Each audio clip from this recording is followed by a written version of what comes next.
To all of you. आप सभी का स्वागत है। आज हम लोग चर्चा करने जा रहे हैं प्रस्तावना के बारे में और इसमें कुछ बातें हम लोगों ने डिस्कस किया है और देखिए आगे क्या डिस्कस करते हैं। आज हम लोग संविधान के अंतर्गत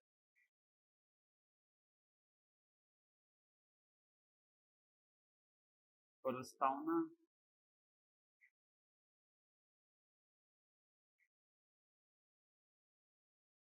प्रियम्बल की चर्चा करेंगे। प्रियम्बल में एक बात थी और वो ये कि सार का मतलब इसेंस, हम कह सकते हैं आत्मा, है ना। इसके अंतर्गत एक बात हम लोगों ने डिस्कस किया था कि संविधान की प्रकृति क्या है ना। संविधान की प्रकृति, संविधान की प्रकृति, संविधान की प्रकृति, सरकार की प्रकृति, सब वही है, सेम चीज है ना। इसमें से पहली जो बात हम लोगों ने डिस्कस किया था वो ये संप्रभु, that is known as a sovereign. दूसरी बात जो थी वो थी क्या, समाजवादी, सोशलिस्ट। और तीसरी जो बात है वो ये है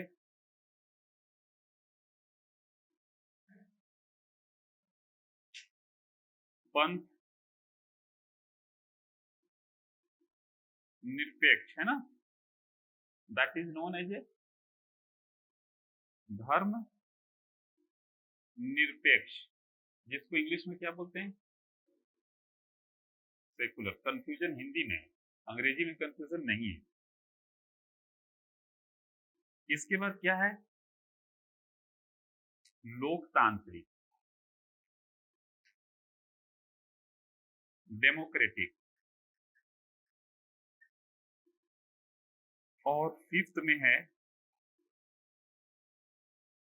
गणराज्य, रिपब्लिक, रिपब्लिक।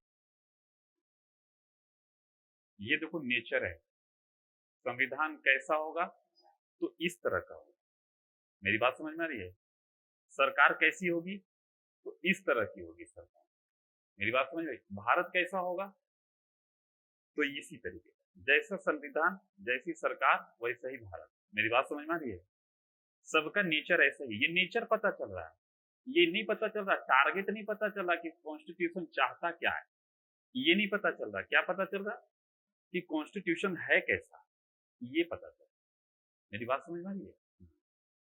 इसमें सबसे पहले वी हैव ऑलरेडी डिस्कस संप्रभु क्या है, ये भी कर लिया है। और समाजवादी हम लोगों ने कर लिया है क्या, कंप्लीट नहीं हुआ। इसमें क्या हम लोगों ने किया है,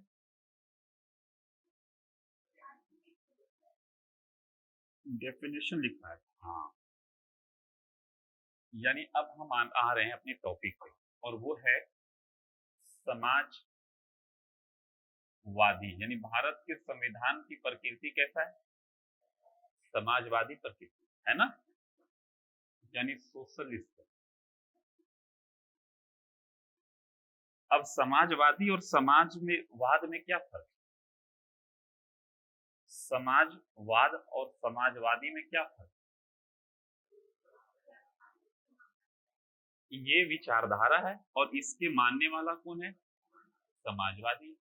मेरी बात समझ में आ गई। तो समाजवाद विचारधारा की किस बात पे बल देता है, ये तो ये बल देता है समानता पे। किस पे, समानता पे। समानता के सभी स्वरूप पे बल देता है, चाहे लैंगिक समानता हो, चाहे संसाधनों के स्तर पर हो, चाहे प्रतिष्ठा के स्तर पर हो, अवसर के स्तर पे हो, यानी समानता। मेरी बात समझ में आ रही है। लेकिन समानता आएगी कैसे, विवाद इस पर है। तो इस पे कई विचारधाराएं। एक तो मार्क्स क्या कहता है, कार्ल मार्क्स जिसको बोलते हैं आप।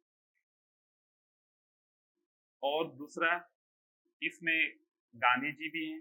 कौन है, गांधी जी हैं, नेहरू, पंडित नेहरू हैं। मेरी बात समझ में आ रही है। इनका मानना था कि नहीं, हम हिंसा नहीं करेंगे, हम लोकतांत्रिक तरीके से अपना। कैसे, लोकतांत्रिक तरीका होगा, द डेमोक्रेटिक वे के थ्रू हम यही यानी उद्देश्य जो इसका है वही उद्देश्य को अचीव करेंगे, पर तरीका क्या होगा, लोकतांत्रिक होगा। इसलिए भारत कौन सा समाजवाद को अपनाता है, इसलिए भारत लोकतांत्रिक समाजवाद को अपनाता है, लोकतांत्रिक समाजवाद को अपनाता है। मेरी बात समझ में आ रही है, क्लियर हो गई। कल हम लोगों ने बहुत डिस्कस किया था इससे आई, इसमें यह बताना था हमें लोकतांत्रिक समाजवाद में मेन बातें में कुछ लिख करके और फिर इसके अगला स्टेप में हम करते। देखो, लोकतांत्रिक समाजवाद का मतलब ये होता है, मार्क्स कहता था कि पूंजीपतियों के पास जो धन जमा है आप उससे छीन लीजिए बिना भय और बिना रुकावट। तो जाओगे तो पूंजीपति के पास लाइसेंसियल गन होता है, तो वो तो फायर करेगा आप पे। तो मार्क्स कहता है कि तुम डरो मत, तुम भी चढ़ाई कर दो। मेरी बात समझ में आ रही है, यानी तुम्हें थ्रू द वायलेंस आप उसको क्या करेंगे, आप छीन लेंगे उनके संसाधनों को। और लोकतांत्रिक समाजवाद क्या कहता है कि राज्य का कर्तव्य होगा कि संसाधनों को संकेंद्रण ना होने दे। किसका कर्तव्य होगा, राज्य का कर्तव्य होगा कि संसाधनों का संकेंद्रण ना होने दे और संसाधनों का वितरण समान स्तर पर हो। मेरी बात समझ में आ रही है, क्लियर हो रही कि नहीं हो रही। दूसरी चीज, हमारे देश में जो हमारे बापू हैं उन्होंने क्या कहा, सर्वोदय सबका उदय। मार्क्स क्या कहता है, गरीबों का उत्थान होना चाहिए, और गांधी जी कहते हैं सबका उदय होना चाहिए। तो सब में कौन कौन आ गए, पूंजीपति भी आ गए। क्लियर हो गई कि नहीं हो गई। तो जब सबकी का उदय की बात करोगे तो वायलेंस तो नहीं करोगे, हिंसा तो नहीं करोगे आप। तो इसके लिए उन्होंने क्या कहा था, ट्रस्टीशिप की अवधारणा अपनाए। ठीक है, बहुत सारी बातें उनको उनकी जो थी वो कॉन्स्टिट्यूशन में अडॉप्ट कर दिया गया। अब क्या करती है गवर्नमेंट, टैक्स इंपोज करती है, टैक्स हैवी टैक्स लगाया जाता है उनको, टैक्स के दायरे में लाया जा रहा है, ज्यादा से ज्यादा लोगों को लाया जा रहा है कि नहीं टैक्स के दायरे में। देख रहे होंगे आप, जीएसटी वगैरह सब क्या है, सब रिफॉर्म है, ताकि संसाधनों को जिनके पास ज्यादा है उनसे हम लें एक अनुपात में, एक रेशियो में, और फिर उसका डिस्ट्रीब्यूशन कहाँ करें, जो वंचित वर्ग है मूलभूत सुविधाओं पे करें। ऐसा हो रहा है कि नहीं। दूसरी चीज, अवसर की समानता। मार्क्स कहता है अवसर ऐसे नहीं मिलेगा। मेरी बात समझ में आ रही है, आप हिंसा कर लो, कॉन्स्टिट्यूशन कहता है कि नहीं, राज्य का कर्तव्य है कि जो लोग पिछड़ गए उनको आरक्षण दो, अवसर दो उनको, ताकि उनमें क्या होगी, एक वो प्रेरित होंगे वो आगे आने के लिए, और जब वो आ जाए तो फिर उसको समाप्त कर देना। उस जैसे आरक्षण है, परमानेंट तो नहीं है ये अलग चीज है, हम लोग परमानेंट समझ चुके हैं, बात समझ में आ रही है। पर ये एक वे है, इससे क्या होगा, इक्वलिटी आएगी, आएगी कि नहीं। अब हुआ क्या, प्रतिष्ठा की समानता की बात करता है। तो प्रतिष्ठा की समानता, जैसे पहले हम लोग सती प्रथा को फॉलो करते थे, अब है ये नहीं। दहेज के खिलाफ कानून बनाया गया, अलग चीज है, उसको अलग याद करेंगे हम लोग अलग तरीके से कि इसके चुनौतियां क्या है, कमियां क्या है। और दहेज के खिलाफ कानून बना हुआ है कि नहीं। 3 तलाक, पहले क्या होता था, व्हाट्सएप पे भेज दिए मैसेज कि आज आपको हम छोड़ रहे हैं, बात समझ में आ रही है। अब ऐसा पॉसिबल है नहीं पॉसिबल है, बात समझ में आ रही है। ऐसा क्यों हुआ, क्योंकि 3 तलाक के खिलाफ कानून बना करके आप किसी की प्रतिष्ठा को बचाने की कोशिश। इससे क्या हुआ, प्रतिष्ठा की समानता है, अवसर की समानता है, आ रही कि नहीं। महिलाओं को पंचायत में आपने आरक्षण दे दिया 50%, क्या हुआ, ये अवसर दे रहे हैं कि नहीं उनको। उद्देश्य क्या है, समानता, महिलाओं का सशक्तिकरण, क्योंकि वो पिछड़ चुकी। ये सारी बातें हो रही, मैंने कल लिखवा दिया आपको, क्लियर हो रही कि नहीं हो रही है। इसके सामने चुनौती क्या आ गई, चुनौती यही मैंने आपको शायद छोड़ा था। चुनौती नंबर 1 2 3 देखोगे आप तो कई चुनौती आपको दिखेगा हमारे साथ, है ना। कहता है संसाधनों का संकेंद्रण ना हो। लोकतांत्रिक समाजवाद क्या कहता है, संसाधनों का संकेंद्रण ना हो, पर सरकार क्या कर रही है, डिसइन्वेस्टमेंट पॉलिसी ला रही है, विनिवेश नीति। अब रेलवे को बेच देंगे तो रेलवे पब्लिक की, बात समझ में आ रही है, सब लोग चढ़ सकते, अब क्या है, नहीं चढ़ पाएंगे। तो संसाधन निकल करके किसी एक के हाथ में जा रही है। अब मान लिया कि अंबानी खरीद ले इस रेलवे को, तो देखना रेलवे को एक तो उन्होंने मॉडर्नाइज करेंगे वो, और उसमें टच करने भी नहीं देंगे, दूर से देख सकते हो। बात समझ में आ रही है? टिकट का दाम इतना होगा कि आज कई लोग ऐसे हैं जो स्लीपर में भी नहीं जा सकते, जनरल टिकट कटा के जाते हैं, हमारे जैसे इंसान। बात समझ में आ रही है? अब बताइए इतना अगर फेयर बढ़ जाएगा तो जा पाएगा? आप लोग में से कितने लोग ऐसे हैं जो हवाई जहाज चढ़ते होंगे? बहुत कम लोग होंगे। बात समझ में आ रही है? हवाई जहाज से भी ज्यादा रहेगा टिकट का दाम, यानी आपको लगेगा कि प्लेन से जाना ज्यादा अच्छा है कि नहीं? क्योंकि उनकी टिकट बहुत महंगा है, उसमें सुविधाएं नाम पे रहेगा, बहुत बड़ा स्क्रीन लगा रहेगा, दो चार लोग आएंगे आपको सिर्फ कई करेंगे, लीजिए जी कोका कोला। ये सब क्या है? संसाधन को संकेंद्रण है, संसाधन का संकेंद्रण हो रहा है। मेरी बात समझ में आ रही है? दूसरी चीज, अब कंपनी जितनी भी है सब में हम डिसइन्वेस्ट कर रहे हैं। अब देखो कितना अच्छा लग रहा है ना? यानी विनिवेश नीति, विनिवेश नीति आप लोग नोट करते चलना भाई जी। और जो नए स्टूडेंट हैं वो अगला स्टेप में नोट करेंगे, यानी अगला टॉपिक जब शुरू करूंगा इसके बाद, या तो फिर आप अगर चुनौती नोट करना चाहते हैं, समाजी लोकतांत्रिक समाजवाद के समक्ष चुनौती, तो आप नोट कर सकते हैं, क्योंकि कल हमने डिस्कस कर लिया इस टॉपिक को।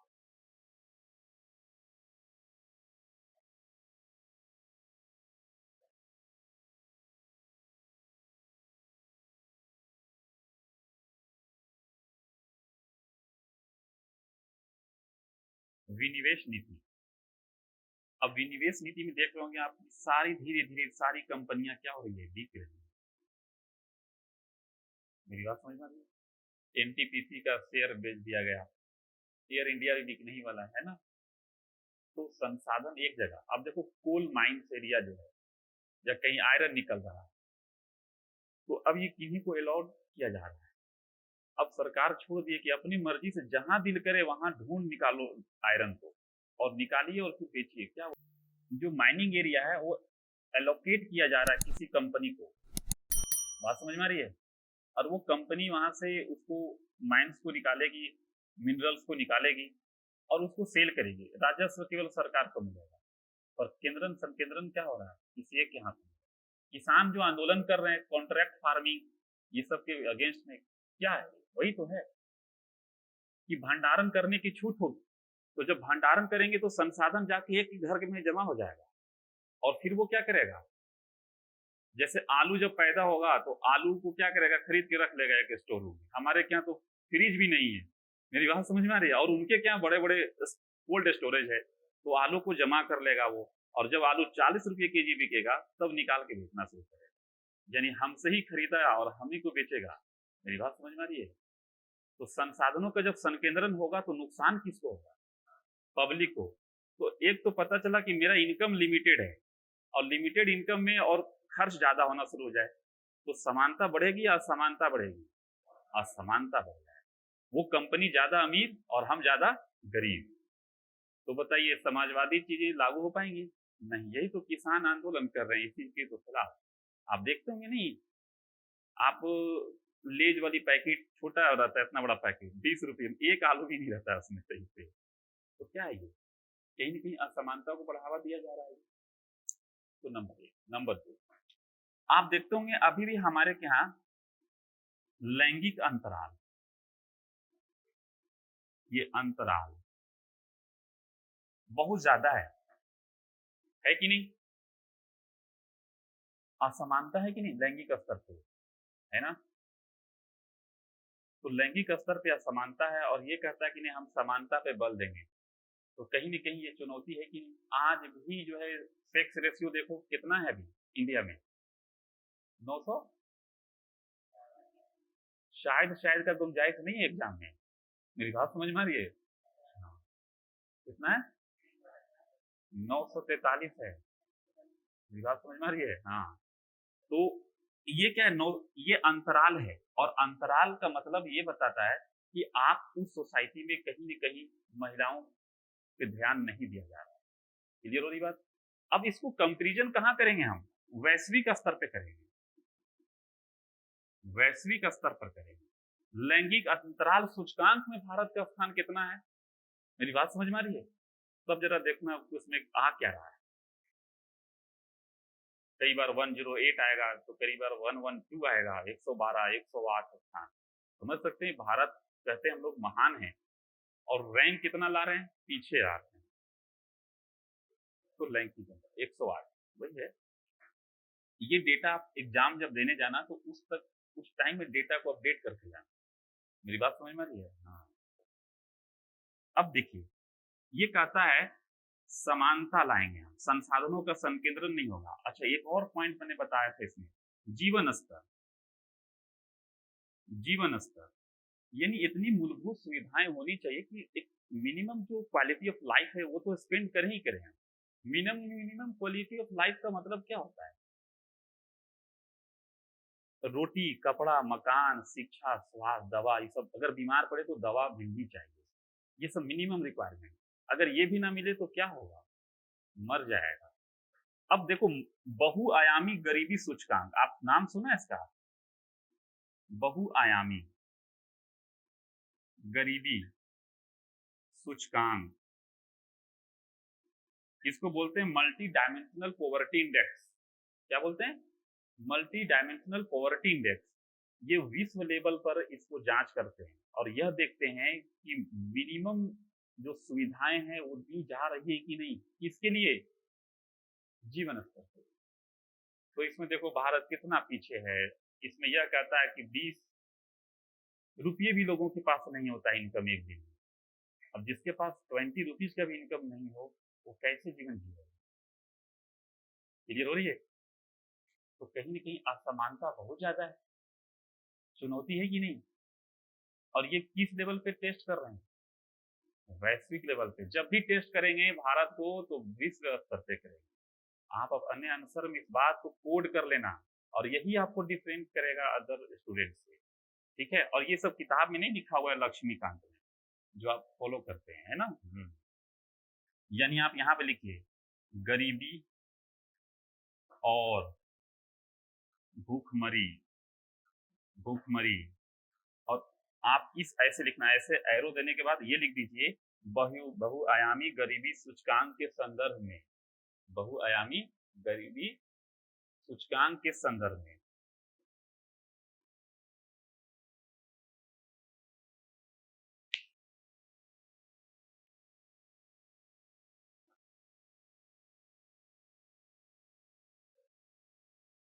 हो गया तक? अब देखो मानव विकास। मानव विकास सूचकांक, HDI होते ना, ह्यूमन डेवलपमेंट इंडेक्स। अब ह्यूमन डेवलपमेंट इंडेक्स में इंडिया का पोजीशन जो है वो सही नहीं है। इंडिया जो केवल तेजी से एक ही इंडेक्स में इंप्रूवमेंट हुआ है, वो ease of doing business report.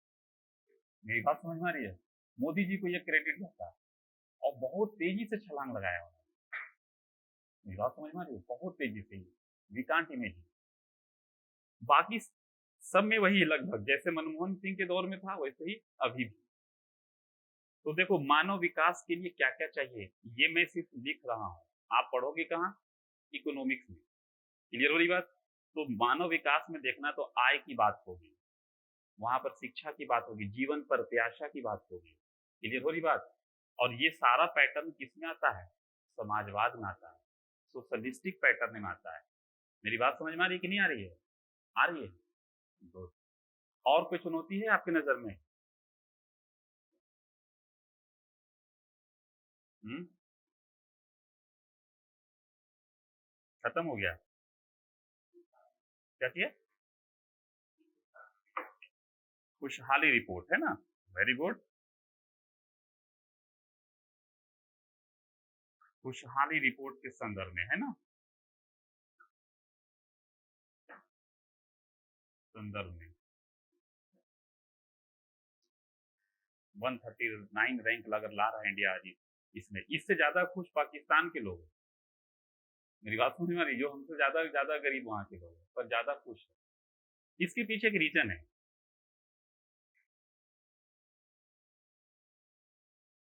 इसके पीछे रीजन ये है कि आप वहाँ के जो कुछ रिपोर्टर्स आते हैं जो वर्ल्ड लेवल पे होते हैं, वो आते हैं बस पूछ लेते हैं कि जी आपकी लाइफ में क्या चल रहा है, तो हम लोग बोलते हैं लाइफ में तो कुछ चल ही नहीं रहा।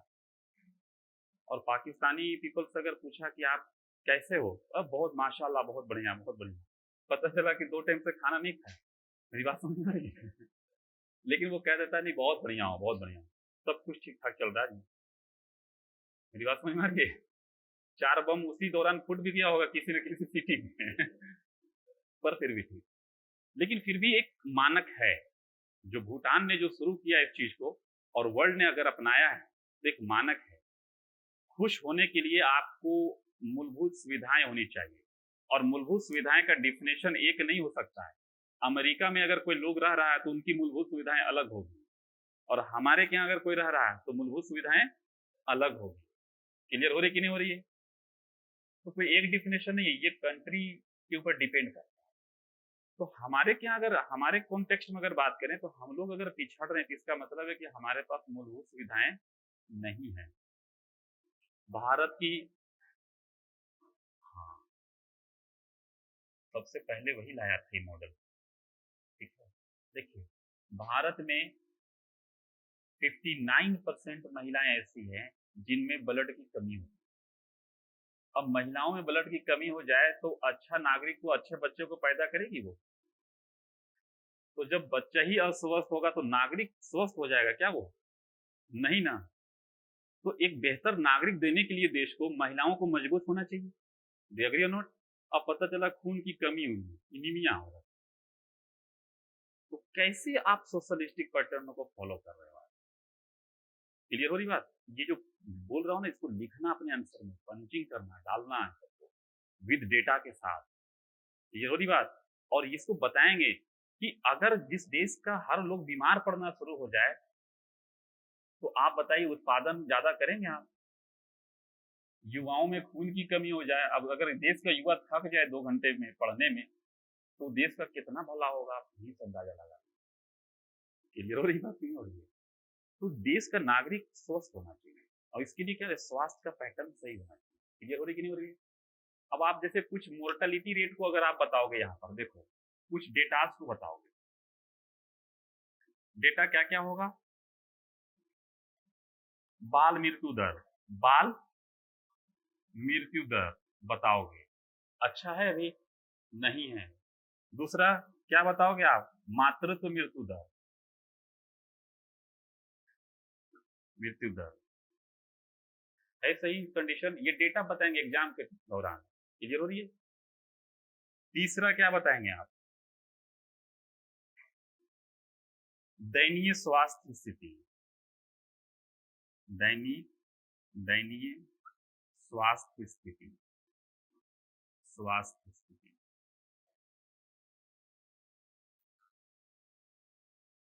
The dilapidated condition of the health बोला जाता है इसको, है ना? बेरोजगारी भी एक बहुत बड़ा मुद्दा है। ट्रेंड देखो चल रहा है यूट्यूब, इस पे ट्विटर पे, मोदी जी रोजगार दो, चल रहा है ना? तो बेरोजगारी भी एक बहुत बड़ा मुद्दा। अब बेरोजगार रहेगा तो जाहिर सी बात है कहीं ना कहीं मार्क्स वाला फॉलो करना शुरू ना कर दे। क्लियर हो रही कि नहीं हो रही है? हाँ। तो क्या होना चाहिए, ये भी बहुत बड़ा चैलेंज है बेरोजगारी। बहुत अच्छी बात आपने कही, बेरोजगारी। क्लियर हो गई बात? तो इसके चुनौती है, वही है गरीबी, और जो ये अंतराल जो सब लिख रहे हैं ना सूचकांक वगैरह, सब में आप बता दोगे आप, है ना? ये सारा एक ही है। डेटा डालना है, डेटा क्या डालना है? डेटा डालना है। और यही इकोनॉमिक सर्वे वगैरह ये सब जो पढ़ते हैं ना, कुछ रिपोर्ट्स वगैरह, तो ये चीजें आती है। अब देखो कहता क्या है कॉन्स्टिट्यूशन, अगला जो आएगा आपको, कि इसको सुनिश्चित करने के लिए, लोकतांत्रिक समाजवाद को सुनिश्चित करने के लिए संविधान में कौन कौन से प्रावधान किए गए। मेरी बात समझ में आ रही है? तो आप एक हेडिंग जरा डालिए, लोकतांत्रिक समाजवाद को सुनिश्चित करने हेतु संवैधानिक प्रावधान, लोकतांत्रिक समाजवाद को सुनिश्चित करने हेतु संवैधानिक प्रावधान।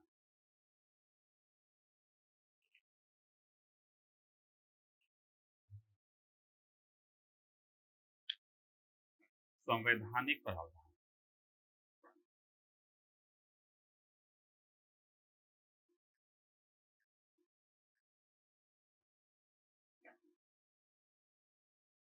संवैधानिक प्रावधान का मतलब समझते हैं आप लोग? जरा मैं तो टेस्ट कर लेता हूं ताकि आप जानते हैं सर, पीछे वाले भाई, संवैधानिक प्रावधान का मतलब आपके पीछे जो है। हाँ हाँ हाँ जी, आपसे पूछ रहे हैं आप सर। आराम से बताइए, कोई दिक्कत नहीं है, हम लोग सब एक ही श्रेणी में है ना। हम लोग पढ़ने आए यहाँ पे, बस मैं पूछता हूँ ताकि आपको एक्टिवेट कर सकूं, वरना नींद आने का भी टाइम हो रहा है। ना ना ना, देखो, ऐसे प्रावधान जिसकी चर्चा कहाँ हो, संविधान में हो। मेरी बात समझ में आ रही है? तो उसको संवैधानिक प्रावधान बोलते हैं।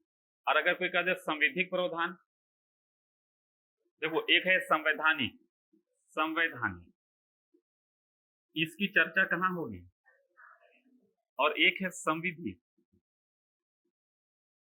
बोलिए ना सर, संविधिक बोलेंगे। ऐसा प्रावधान जिसको विधि के द्वारा बनाया गया हो। विधि और विधि बनाने की शक्ति किसको है? विधायिका को है, विधायिका को है।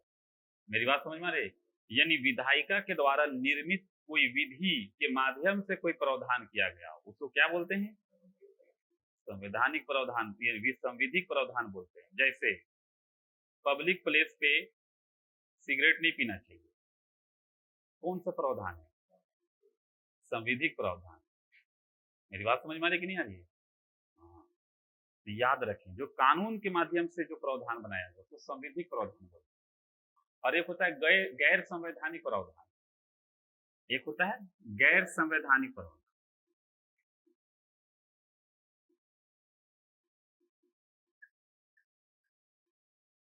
सब छोटी छोटी चीज है, लेकिन नहीं जानेंगे ना दिक्कत करेगा। गैर संवैधानिक का मतलब होता है ऐसा प्रावधान जिसकी चर्चा संविधान में नहीं हो लेकिन मान्य हो, लेकिन मान्य हो। आप लिख लो इसको, जरा लिख लो। गैर संवैधानिक प्रावधान इसको बोलते हैं non constitutional provision. Non constitutional provision, non constitutional provision बोलते हैं।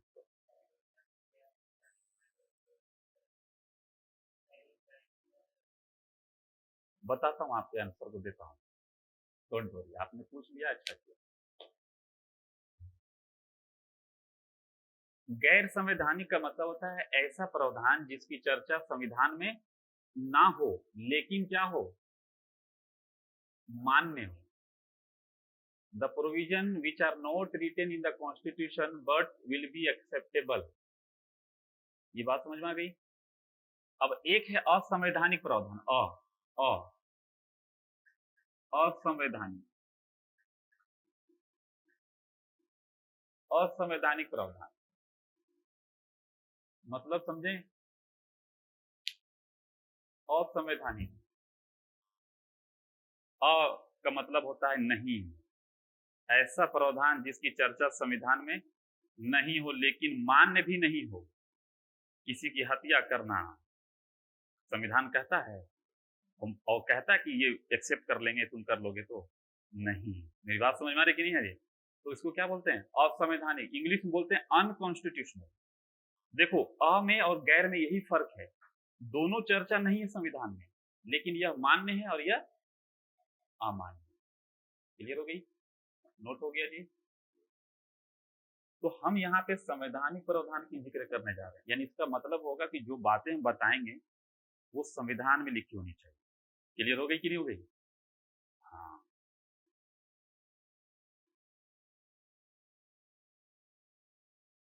तो हमने हेडिंग क्या लिखवाया आपको? हाँ, संवैधानिक प्रावधान। तो देखो क्या क्या संवैधानिक प्रावधान है। सबसे पहले आप आ जाएं मूल अधिकार में।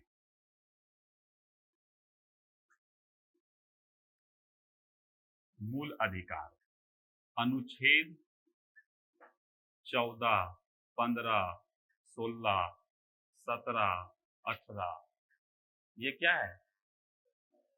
फंडामेंटल राइट्स है। ये कहता है कि the people will be equal from the before the law. मेरी बात समझे? लोग क्या होंगे? सब समान होंगे कानून के सामने। तो समानता की बात हो रही कि नहीं हो रही है? 15 क्या कहता है? कमजोर वर्गों को आरक्षण देंगे। कहाँ? शैक्षणिक संस्थाओं में। होगी कि नहीं? बात हो गई। 16 क्या कहता है? अवसर अवसर नौकरी में, हाँ, आरक्षण देंगे। समानता आएगी कि नहीं आएगी? आएगी ना? गुड। और कहाँ है? 17 तो कहता है कि अनटचेबल, छुआछूत करोगे तो असमानता बढ़ जाएगी, तो उसको समाप्त करो। तो क्या होगी? समानता आएगी कि नहीं आएगी? क्लियर होगी बात? दूसरा अनुच्छेद 18 कहता है कि इसका एक मीनिंग है कि यानी विशेषाधिकार वर्ग नहीं होगा। कल हमने दिखवाया था आपको। तो अगर उपाधि लगा करके मैं लिखूं अपने पैकेट के ऊपर इधर महामहिम राणा प्रताप के वंशज हूं, है ना और मुझसे मत कोई बोलना, और मैं जहां चलूं मेरे लिए ट्रैफिक लॉ वगैरह एकदम बिल्कुल हमेशा ग्रीन होना चाहिए, ऐसा है कोई इंडिया में? नहीं है। मेरी बात समझ में आ रही है? अगर उपाधि लेकर के लोग घूमना शुरू कर देता तो लोग अपने आप को सर्वश्रेष्ठ समझते हैं, तो इसलिए क्या कर दिया? उपाधियों का ही अंत कर दिया। क्लियर हो रही है? आप समझ रहे हैं सर? पीछे वाले इंटरेस्ट थोड़ा बहुत आ रहा है? हाँ, अगर दिक्कत होगा तो आप बताना, ठीक है? अगर आप बीच में जाना चाहते हो तो आप जा सकते हैं, क्योंकि अभी क्लास चलेगी करीब 4 बजे तक, ठीक है? समझ में आ गई बात? और देखो कहाँ है, मैंने कहा था जीवन स्तर, जीवन स्तर कहा था इसमें, इसका मूल थीम था। तो देखो आप चलोगे अनुच्छेद 21 में, राइट टू लाइफ में आता है, पहले कॉन्स्टिट्यूशन में था कि राइट टू लाइफ, जीवन जीने का अधिकार है आपको, जीवन जीने का। तो भाई जिएंगे कैसे? हम कुत्ता तो है ही नहीं, या बिल्ली या डॉग कि चले जाएंगे, जो आप दे दोगे वो कर लेंगे। तो कॉन्स्टिट्यूशन के थ्रू सुप्रीम कोर्ट ने कहा कि राइट टू लाइफ का मतलब होता है right to life with dignity, गरिमा के साथ जीवन जीना। और गरिमा जैसे ही वर्ड आ गया तो इसका मतलब है कि कुछ कुछ चाहिए हमको। और क्या क्या चाहिए? तो दवा भी चाहिए, अच्छा एयर भी चाहिए, फ्रेश एयर, स्वच्छ वातावरण, पेयजल, राइट टू फूड यानी खाना खाने का अधिकार, राइट टू मेडिसिन यानी जितना भी जीवन जीने के लिए चाहिए सब आ गया। आ गया कि नहीं? हम लोग डिटेल में पढ़ेंगे आगे, अभी मैं बता रहा हूं आपको ये है क्या, समाजवादी पैटर्न फॉलो कर रहा है कि नहीं कर रहा है। ये मूल अधिकार हमने बताया आपको। क्लियर हो गई? गुड। अब देखिए इसमें एक अनुच्छेद आता है 25, धर्म को मानिए। बात समझ में आ रही है? और आप इसका कोई लेना देना नहीं है, किसी भी धर्म को मान लो। अगर जहां राज्य क्या करेगा कि अगर धर्म के आधार पर भेदभाव करना शुरू करेगा तो समानता आएगी, असमानताएं बढ़ जाएगी। क्लियर हो गई कि नहीं हो गई? तो ये सुनिश्चित कर रहे हैं हम। अब जरा चलते हैं नीति निदेशक तत्व में। इसमें चलते हैं, नीति निदेशक तत्व में चलते हैं। नीति निदेशक तत्व में चलते हैं, है ना? देखो इसमें अनुच्छेद कौन कौन से है। इसमें तो पैटर्न ही एक समाजवादी पैटर्न। क्लियर हो रही बात? देखो आर्टिकल आर्टिकल 43, 42, 44, बात समझ में आ रही है? 45, ये सब क्या है? आर्टिकल समानता की बात करता है। आर्टिकल 39, 38, ये सब क्या है? समानता की बात। क्लियर हो रही है? हम लोग आगे पढ़ेंगे डिटेल में, और तब फिर आपको वहां पर हिंट करवाऊंगा कि जो वहां पे आपको हमने केवल आर्टिकल दिखवाया था, अब इसका मतलब क्या होता है। नोट कर लेंगे सर, डेमो का आशय नोट करना भी है। ये थोड़ी बात अब अलग से नहीं लिखवाऊंगा, ये मैं लिखता चल रहा हूँ।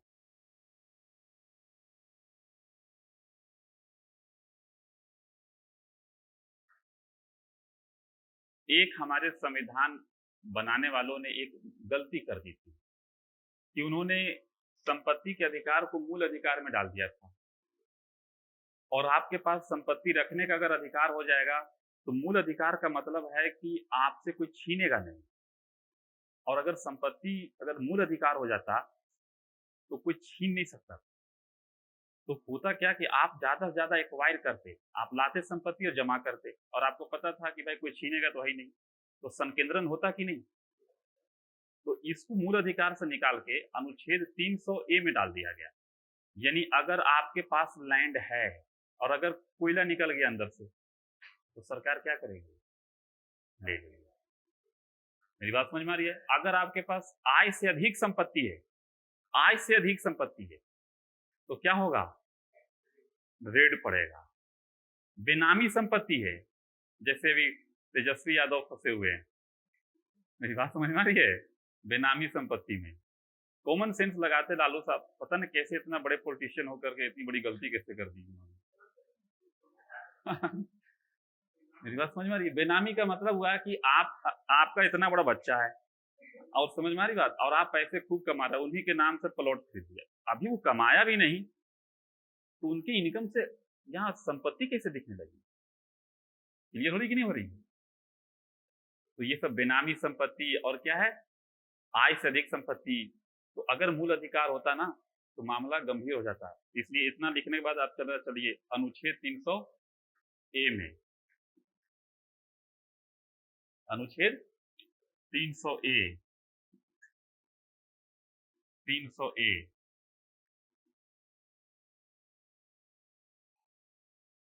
बात समझ में आ रही है? पढ़ाएंगे इस सबको डिटेल में, बस मैं अभी हिंट कर रहा हूँ आप, ताकि जब आप डिटेल में सबको पढ़ लोगे तो ऐड करोगे ला करके, जब इसकी फिलॉसफी को समझे रहोगे।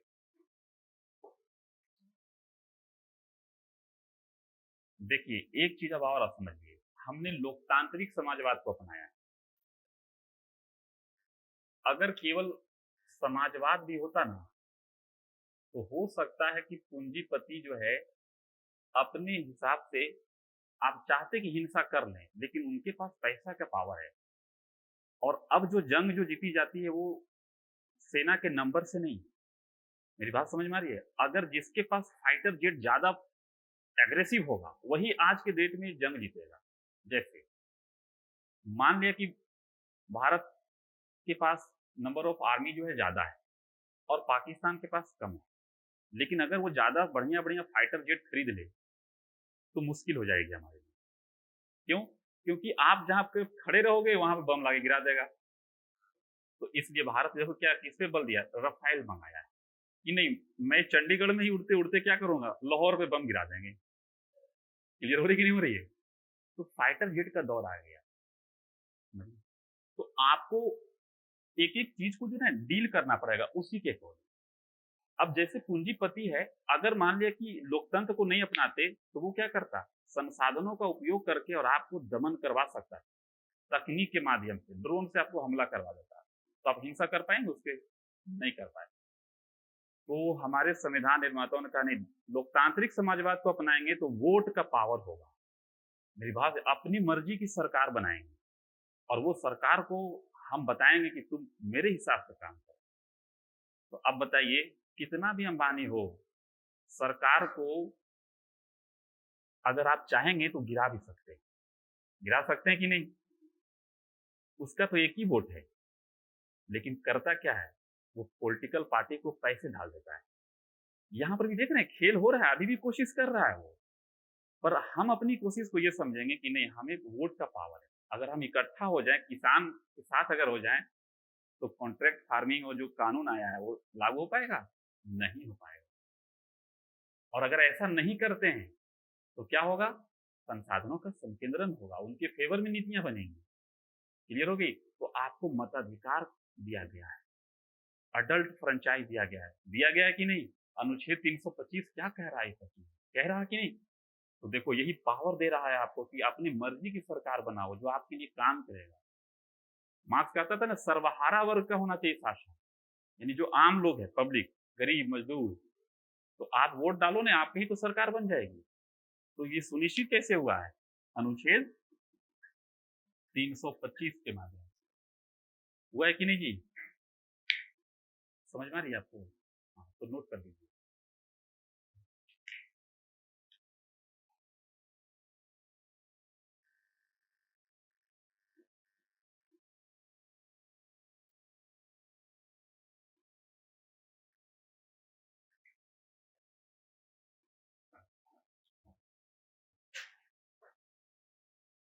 अब एक तरह लिखवाता हूँ संविधिक प्रावधान, एक तो अभी संवैधानिक लिखवाया, अब इसको अचीव करने के लिए यानी सुनिश्चित करने के लिए संविधिक प्रावधान क्या क्या है, क्लियर हो रही है? क्वेश्चन लिखवाऊंगा ना तब समझ में आएगा कि क्वेश्चन कैसे पूछेगा, ये भी लिखो ये सब चीजें। संविधिक प्रावधान हेडिंग डाल दें कि लोकतांत्रिक समाजवाद को सुनिश्चित करने के लिए संविधिक प्रावधान इस प्रकार है ना? संविधिक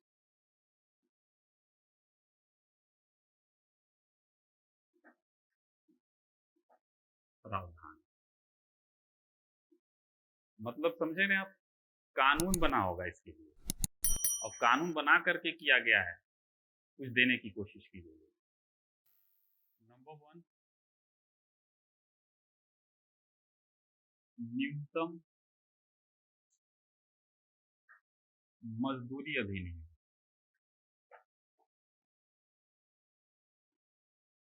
1976,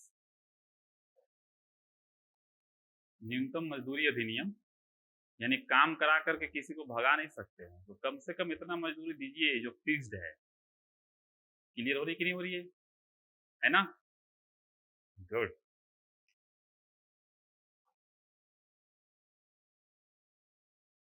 मजदूरी नहीं, कारखाना अधिनियम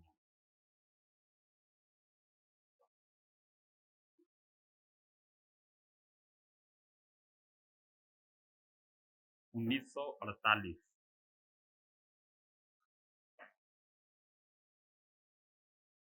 इसको डैश करके जरा लिखिए।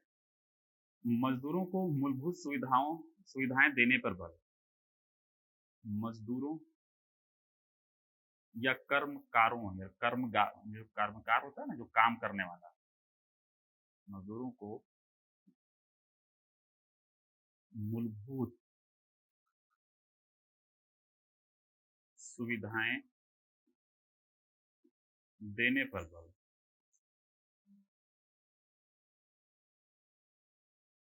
बल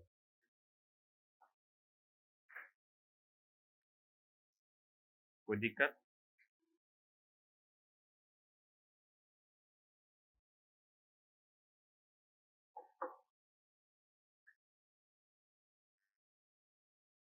महात्मा गांधी ग्रामीण रोजगार गारंटी अधिनियम 2005, महात्मा गांधी ग्रामीण रोजगार गारंटी अधिनियम, जिसको क्या बोलते हैं हम लोग? मनरेगा बोलते हैं, है ना? 2000 कानून देखो बना हुआ है। आपसे एग्जाम में ऐसे नहीं पूछेगा कि सरकार के द्वारा उठाए गए कदम, तो सब लिख देगा। मेरी बात समझ में आ रही है? कानून के स्तर पे पूछेगा, क्योंकि मुद्दा एक ही है और हर साल लगातार एग्जाम हो रहा है, तो यूपीएससी कहाँ से लाएगी? उसी में से नए नए इनोवेशन करेगी ना, तो आपको अलर्ट होके जाना है हर तरफ से। देखो, खाद्य सुरक्षा अधिनियम, खाद्य सुरक्षा अधिनियम 2013, 2013 क्लियर हो रही? और भी देखो,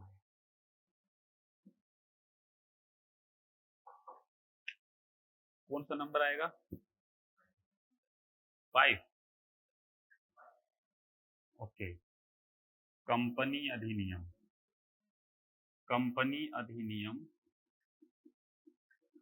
2013, ऐसे डैश लिख करके लिखना, सामाजिक उत्तरदायित्व के संदर्भ में, देखो इसमें क्या कहना चाह रहा, इस अधिनियम में यह प्रावधान था कि टोटल इनकम कंपनी का जितना होगा वो तो टैक्स सरकार को तो देगा ही देगा, है ना। सरकार टैक्स से तो माफ करेगी नहीं, और आपको जो बचेगा इनकम उसका 2% वहां पर जो लोकल लोग हैं ना उन पे खर्च करना होगा। और किस पे करोगे, तो स्वास्थ्य पे और शिक्षा पे। मेरी बात समझ में आ रही है कि नहीं। उद्देश्य क्या है, अगर छोड़ देंगे तो संसाधन उनके पास ज्यादा जमा होगा और असमानता ज्यादा आ जाएगी। क्लियर हो रही है। दूसरा है नेक्स्ट, भूमि अधिग्रहण एवं पुनर्वास अधिनियम 2013।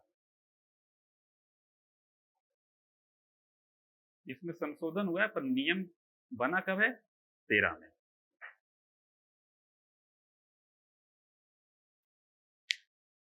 क्लियर हो गई। हाँ, एवं पुनर्वास अधिनियम, यानी इसको देखो कैसे होते हैं। हाँ, भूमि अधिग्रहण, land acquisition and rehabilitation act 2013।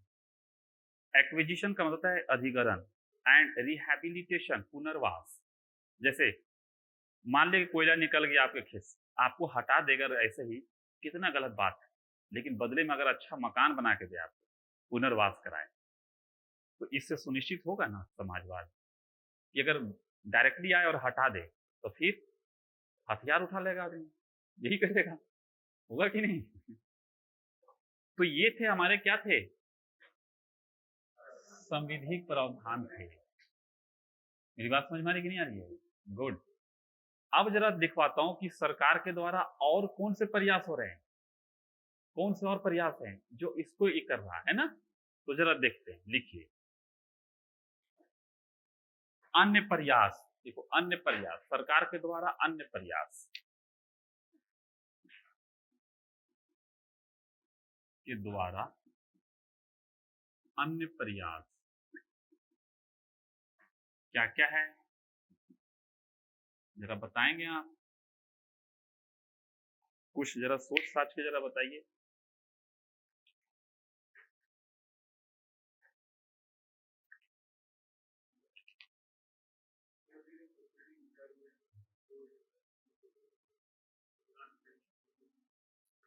यानी सरकारी सहायता बोला जाता है, सरकारी आर्थिक सहायता, है ना, आर्थिक सहायता। नंबर 2,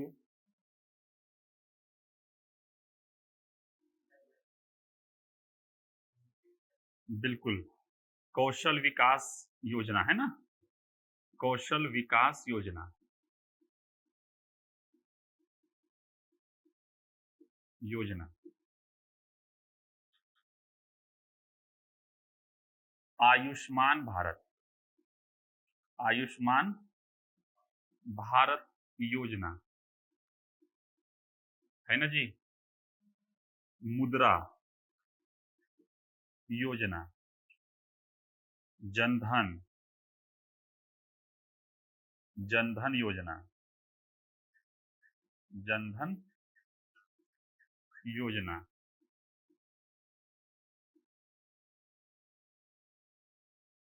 क्लियर हो रही बात। आप लिखेंगे स्वयं सहायता समूह, सहायता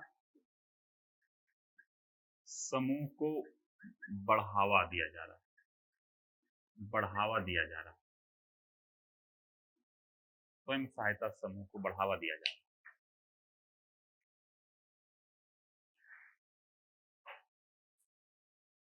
क्लियर हो रही है।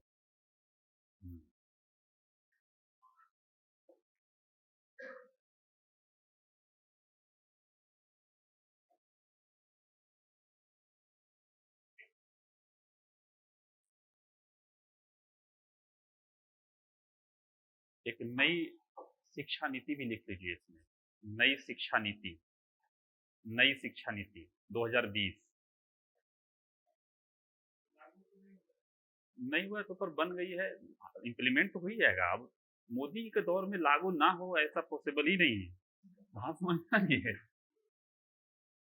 एकदम कंफ्यूजन क्रिएट नहीं किया ये प्राइम मिनिस्टर ने। एक तो धन्यवाद देता हूँ इनको, क्लियर है कि नहीं, कोई कंफ्यूजन नहीं, काम हुआ तो होगा।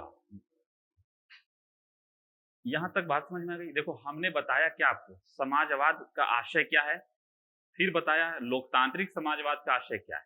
भारत ने चूंकि लोकतांत्रिक समाजवाद को अपनाया है तो उसके क्या क्या दर्शन थे मैंने ये लिखवाया, फिर उसके सामने चुनौतियां क्या थी ये दिखवाया, फिर इसके समाधान के लिए संवैधानिक प्रावधान और संविधिक प्रावधान और फिर अन्य लिखवाया।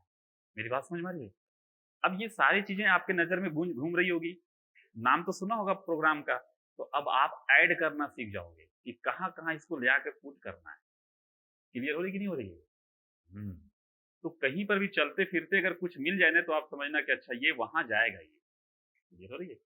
अब आगे जरा चलते हैं आपको दूसरे टॉपिक में, और वो है धर्म निरपेक्षता। धर्म निरपेक्ष, इसको पंथ निरपेक्ष भी बोलते हैं। निरपेक्ष इंग्लिश में क्या है? सेकुलर है, सेकुलर। सेकुलर इज्म का मतलब होता है वाद, विचारधारा। यहां पर आज आपको थोड़ा सा समझाऊंगा।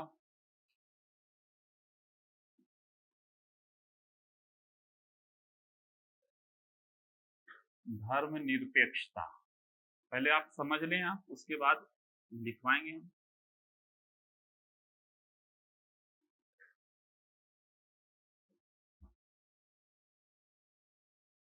देखिए ये विचारधारा है, मेरी बात समझ में आ रही है, और इस विचारधारा को जो मानेगा वो क्या कहलाएगा? सेकुलर कहलाएगा। क्लियर होगी बात? तो भारत चाहे वो सरकार हो चाहे संविधान हो, उसका नेचर कैसा है, प्रकृति कैसी है? सेकुलर है। अब इसका मीनिंग आपको समझाते हैं। आपको हमने सेकुलर का जो वर्ड है पंथ उसको हटा दिया है। अब इसको जरा सा समझाता हूं। देखो धर्म का मतलब यहां पर मजहब से लिया गया। मजहब, मेरी बात समझ में आ रही है? फिलोसफी में पढ़ाया जाता है जब आप पीजी वगैरह करेंगे कि मजहब और धर्म में क्या फर्क है। क्लियर हो रही बात? तो वहां पर आपको एक कॉन्टेक्स्ट में समझाया जाता है कि धर्म का मतलब यहां पर क्या है? मजहब। और निरपेक्षता का मतलब है दूरी बनाना। मेरी बात समझ में आ रही? यानी अलग रहना, अलग रहना। अर्थात अर्थात धर्म से दूरी बनाना और या अलग रहना। ये क्लियर हो रही बात? क्योंकि राज्य, हम राज्य के कॉन्टेक्स्ट में पढ़ रहे हैं ना, राज्य कैसा होगा? धर्मनिरपेक्ष होगा। तो राज्य को क्या चाहिए? धर्म से दूरी बनाना। एक सेंस कह रहा है, अभी ये नहीं डिसाइड करेंगे, इंडिया के कॉन्टेक्स्ट में नहीं समझना है अभी सब चीजों को, अभी बस मीनिंग बता रहा हूं। ये कहता है कि धर्म से दूरी बनाइए और धर्म से क्या रहिए? अलग रहिए। क्लियर हो गई बात? ऐसा जो ये जो अवधारणा है ये पश्चिमी देशों में, किस देशों में है? पश्चिमी देशों में। मेरी बात समझ में आ रही है? अब भारत के संदर्भ में जरा हम देखेंगे, भारत के कॉन्टेक्स्ट में। हम अब भारत के कॉन्टेक्स्ट में देखने जा रहे हैं। भारत में धर्म का मतलब क्या है? यहां धर्म का मतलब पश्चिम देश में क्या है? मजहब। क्लियर हो रही बात? और भारत में धर्म का आशय है कर्तव्य। क्या है? कर्तव्य, मूल्य। आपने सुना होगा धर्म पत्नी, सुना है? तो पत्नी के आगे धर्म क्यों लगा दिया? धर्म पति धर्म पत्नी सुना है कि नहीं सुना है? क्यों लगाते हैं? कहीं और जाकर पूछिए किसी इंडोनेशिया में या तो अमेरिका में कि आपकी धर्म पत्नी कौन है। समझ हमारी बात, समझते हैं धर्म पत्नी क्यों बोलते हैं? क्या हुआ?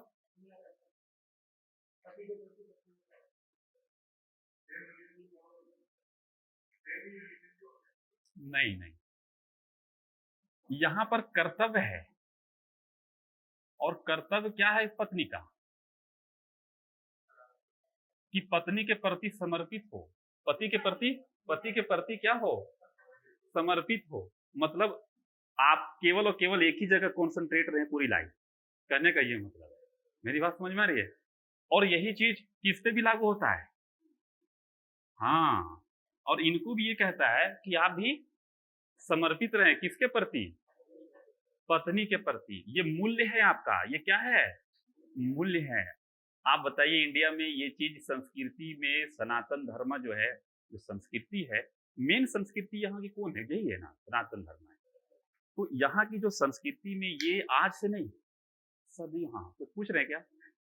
सदियों से ये चीज है कि एक पति एक ही पत्नी पर कॉन्सेंट्रेट रहेगा। मेरी बात समझ में आ रही है? वो अलग चीज है कि राजा वगैरह बहुत सारा शादी करते थे, उनको छोड़ दो, ठीक है।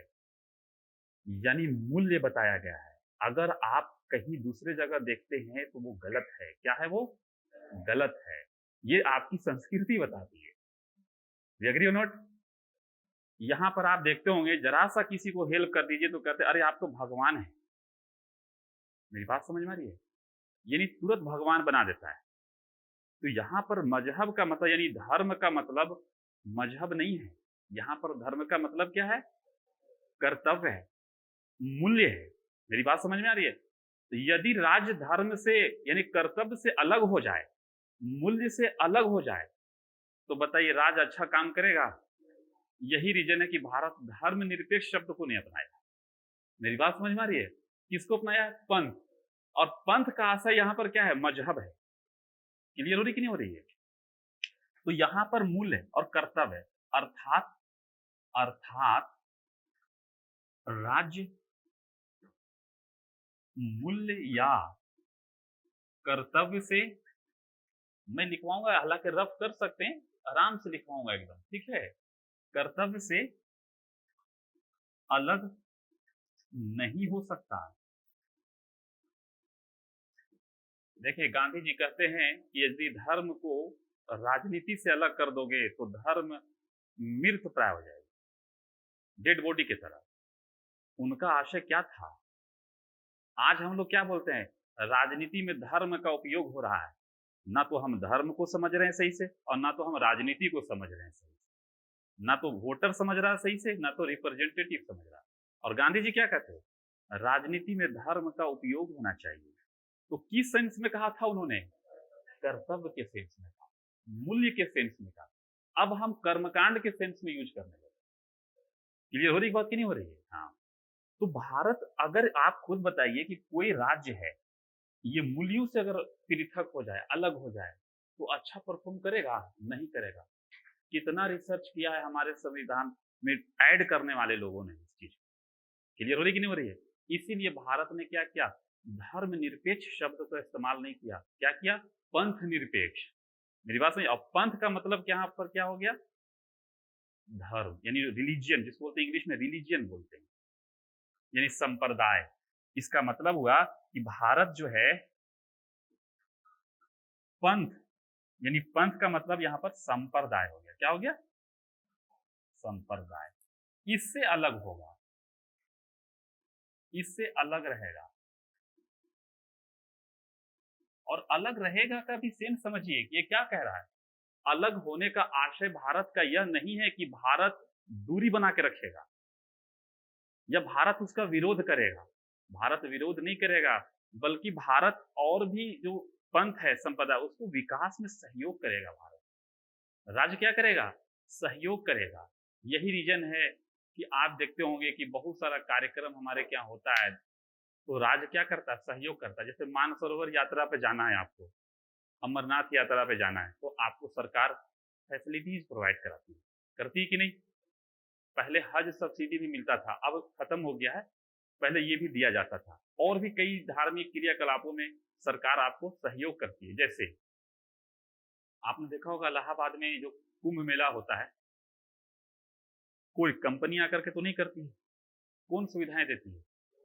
गवर्नमेंट देती है। स्पेशल ट्रेन चलवा दी आपके लिए। मेरी बात समझ में आ रही है? हेल्पलाइन नंबर जारी कर देती है कि भाई कोई भुलाई ना। वहां पे स्वास्थ्य के लिए कैंप लगा देती है। करती कि नहीं? तो अगर अलग हो जाती, दूरी बना के रखती, तो जाती है आपके पास? नहीं नहीं। तो यहाँ पर इसका आशय नहीं है, यानी हमें बताना होगा अपनी कॉपी में कि पंथ निरपेक्ष का आशय यह भी नहीं कि पंथ का विरोध करने लगना, या अलग होने का आशय ये नहीं कि सरकार कोई सहयोग करेगी ही नहीं करेगी। इसके संदर्भ बताएंगे हम भारत के संदर्भ। मेरी बात समझ में आ रही है? यानी इसकी जो मीनिंग है ना, मीनिंग को भारतीयकरण करना है। क्लियर हो रही है? तो कुछ लोगों का आलोचना करना है। कुछ लोग आलोचक यह कहते हैं कि भारत धर्मनिरपेक्ष राज्य नहीं है। क्यों? क्योंकि यह विशेष धर्म को सहयोग करता है या उसके पक्ष में काम करता है। जैसे इसके रियल मीनिंग ये होते हैं धर्मनिरपेक्ष का कि राज्य का अपना कोई धर्म नहीं होगा और धर्म के आधार पर भेदभाव नागरिकों में नहीं करेगा, सभी लोगों के साथ समान व्यवहार करेगा। कोई दिक्कत यहां तक? यानी किसी भी तरह से भेदभाव नहीं होना चाहिए धर्म के आधार पर।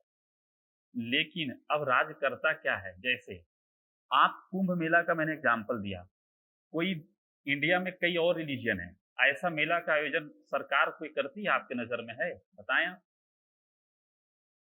किसी अन्य रिलीजन के लिए इस तरह के मेला का आयोजन करती है सरकार? कैंप लगाती है? तो कहती नहीं करती, पर्टिकुलर रिलीजन के लिए करती है। दूसरा चीज, आप देखते होंगे जब भारत में कोई उद्घाटन होता है कोई भी चीज, तो देखते होंगे दिया जलाते हैं इस तरह से, आप देखा होगा। मंत्री जाते हैं दिया जलाते हैं। तो दिया जलाने का कॉन्सेप्ट कहाँ आता है? राज्य का तो कॉन्सेप्ट नहीं है, ये रिलीजन का कॉन्सेप्ट है। तो मंत्री अगर पार्टिसिपेट कर रहे हैं किसी, अब मंत्री क्या है? सरकार के पार्ट हैं, प्रतिनिधि हैं, और वो जाकर के अगर पार्टिसिपेट करे, इसका मतलब राज्य पार्टिसिपेट कर रहा है किसी खास में। तो ऐसी स्थिति में क्या भारत धर्मनिरपेक्ष राज्य है? आलोचक कह रहे हैं। मेरी बात समझ में आ रही है? तो आलोचक कह रहे हैं तो उसके बिंदु हैं, ये सब सारे क्या है? बिंदु हैं। जैसे सब्सिडी देना था तो सबको देते आप, पर अब आप क्या कर रहे हैं? पर्टिकुलर रिलीजन को दे रहे हैं। जैसे अमरनाथ और मानसरोवर यात्रा के लिए आप दे रहे हैं, हज यात्रा के लिए आपने समाप्त कर दिया। जब समाप्त करना था तो दोनों पे करते आप, पर क्या कर रहे हैं आप? एक को दे रहे हैं। तो ऐसी स्थिति में लग रहा है कि राज्य किसी विशेष धर्म को क्या कर रहा है? प्रोत्साहन दे रहा है। तो इस आधार पे क्या कहेंगे आप? धर्मनिरपेक्ष राज्य है? तो लगता है कि ऐसा नहीं है, लेकिन आप सहमत नहीं होंगे। क्यों? क्योंकि हम एग्जाम लिखने जा रहे हैं। हम कांग्रेस और किसी अन्य पार्टी में तो ज्वाइन करने नहीं जा रहे हैं, जो आप आलोचक करके और केवल आलोचना ही करने के लिए सीखना है। मेरी बात समझ में आ रही है? आपको एग्जाम पास करना, और हमेशा याद रखना कि हटने वाले हैं नहीं ये लोग। मेरी बात समझ में आ रही है? तो कहेंगे कि देखो ये सब सारी चीजें जो दी जा रही है, ये किसी धर्म विशेष को बढ़ावा देने के लिए नहीं दी जा रही। ये अपवाद है। ऐसे तो बहुत सारे जुलूस निकलता है, जैसे मुहर्रम का जुलूस देखो, जगह जगह पुलिस खड़ी रहती है कि नहीं? डीएम को सैलरी तो सरकार देती है, एसपी को, और पता चला दिन भर एसपी साहब परेशान है, दरोगा एसपी जितने भी लोग हैं, सब इंस्पेक्टर वगैरह, देखते हैं कि नहीं? 8 से 10 दिन उन लोगों को बहुत तकलीफ होती है। तो जुलूस में प्रोटेक्शन देना। ईद तो था मुस्लिम का, तो छुट्टी क्यों सरकारी स्कूलों में हो जाता है या फिर ऑफिस में क्यों होता है? दूसरी चीज, मान लिया कि आपने दिया छुट्टी जो है इसकी होली की, तो मुस्लिम कम्युनिटी को क्यों दे रहे हैं आप? मेरी बात समझ में? तो ये सब पंचिंग पॉइंट आ रहा हमारे पास कि देखो छुट्टी तो है एक की, पर दूसरे को भी देते हैं, ताकि मान ले कि जैसे कोई मुस्लिम है, होली में जाए अपने दोस्तों के यहाँ, सर्वधर्म संभाव बढ़ेगा। क्या होगा? बात समझ में आ रही है? और सरकार छुट्टियां दे रही है तो केवल एक रिलीजन के फेस्टिवल पे नहीं, सभी रिलीजन के फेस्टिवल पे। इसमें कोई है भेदभाव? नहीं है। कर रही कि नहीं कर रही? जहां तक सब्सिडी का प्रश्न है तो यह अस्थायी है। क्या है ये? अस्थायी है। क्लियर हो रही कि नहीं बात हो रही है? और जहां तक जैसे आप बोलते हैं उद्घाटन के स्तर पे, जो पूजा पाठ, जैसे राफेल ला रहे थे, राजनाथ सर जो ला रहे थे राफेल वहाँ से, फ्रांस से, तो उन्होंने उस पे स्वास्तिक चिन्ह जैसा आप लोग संस्कृति में जो होती है चीज़ें, वो करते। अगर मेरे को भेजता, तो मैं भी कोई भी काम करता हूँ, इवन कि आता हूँ पढ़ाने के लिए भी, तो भी मैं थोड़ा-सा कलमा पढ़ लेता हूँ। ये एक नेचर है, जो जिस रिलीजन को फ़ॉलो करता है, क्योंकि वो भी मानव हैं। मेरी बात समझ में आ रही है? तो वो उससे किसी को नुकसान नहीं पहुँचाया है वो। उन्होंने तो अच्छे के लिए किया है ना, शुभ काम करने के लिए किया है। डू यू एग्री और नॉट? तो इसमें कोई बुराई नहीं है, इसमें धर्म को बढ़ावा नहीं दिया जा रहा है। अब कोई मिनिस्टर अगर मान लिया कि प्रधानमंत्री कोई मुस्लिम बन जाए या राष्ट्रपति कलाम साहब थे, तो उनको नमाज़ पढ़ने में रोक देंगे आप? या मोदी जी को पूजा करने में रोक देंगे? अरे भाई मानव है। अब सरकार के पार्ट ज़रूर है, तो क्या पूजा पाठ छोड़ तो नहीं देंगे वो? करेंगे ही करेंगे। तो ये इसको लॉजिकली इसको कट करेंगे हम और फाइनली बताएँगे कि भारत क्या है? धर्मनिरपेक्ष है। हाँ, यानी पंथ निरपेक्ष है। क्लियर हो गई बात कि नहीं हो गई? तो अब ज़रा कोई पूछ दे कि चुनौतियाँ क्या-क्या आ रही है आजकल वर्तमान में? तो आप देखोगे कि राजनीति का जो है नकारात्मक संदर्भ में धर्म का इस्तेमाल किया जा रहा है, नकारात्मक संदर्भ में। हाँ, बैठ के आराम से, आराम से। हाँ, हाँ। हाँ, हाँ। वही तो कह रहे हैं राजनीति में। बिल्कुल, वही तो मैंने लिखवाया कि चुनौती है धर्म का नकारात्मक धर्म का राजनीति के संदर्भ में जो है नकारात्मक प्रयोग किया जा रहा है। यही तो बोल रहे हैं अभी आपको। नंबर 2 कहाँ खो रहे हो आप? नेक्स्ट देखो डिस्टर्ब होता है। जब कोई कम्युनिकेट करे तो सुनना चाहिए, अगला को सम्मान कीजिए आप, ठीक है? और सुनिए, सीखिए कुछ। बोलने से ज़्यादा अच्छा है उससे डिस्टर्बेंस होता है, लिंक टूट जाता है ना। आदमी सोचता है अगला लिंक लगा रहता है।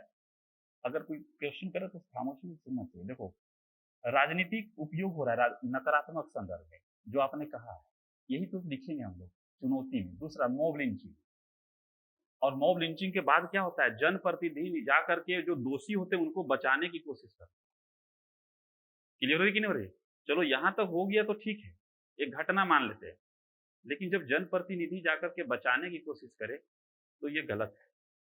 देखो एक चीज आपको बताते हैं, दिल्ली में मान लिया कि दिल्ली में कोई किसी की हत्या हो गई, और हत्या मान लिया कि चाहे कोई धर्म के व्यक्ति विशेष का हो, चाहे हिंदू का हो, मुस्लिम का हो, सिख का हो, तो दोषी को दोषी मानिए, दोषी को मुस्लिम और हिंदू मत मानिए आप।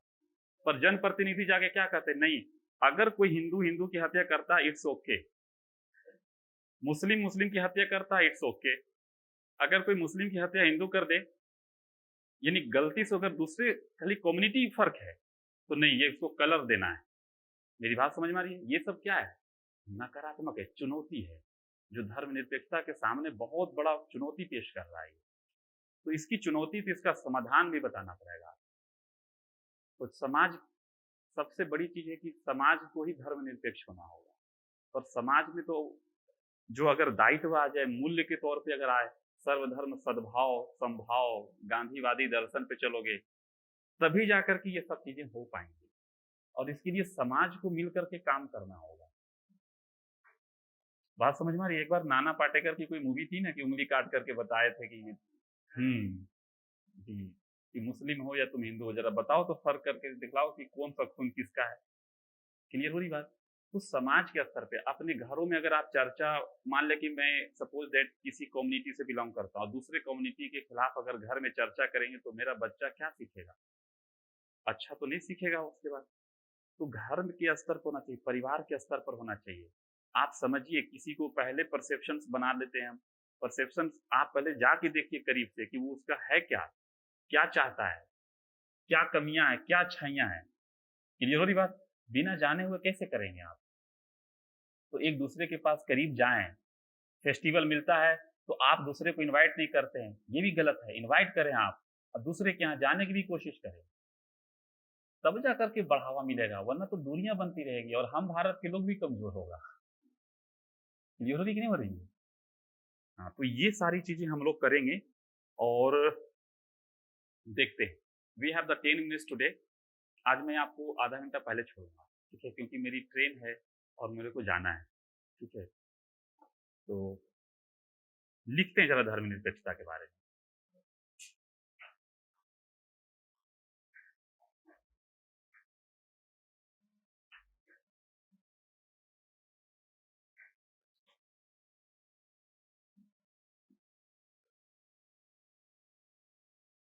जरा लिखिए। भारतीय संविधान में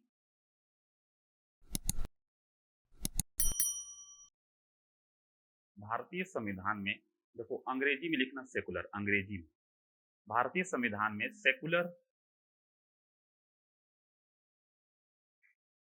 अर्थात पंथ निरपेक्ष को पंथ निरपेक्ष शब्द को 42वें संविधान संशोधन अधिनियम 42वें संविधान संशोधन अधिनियम 42वें संविधान संशोधन अधिनियम 1976 के द्वारा 1976 के द्वारा शामिल किया गया है।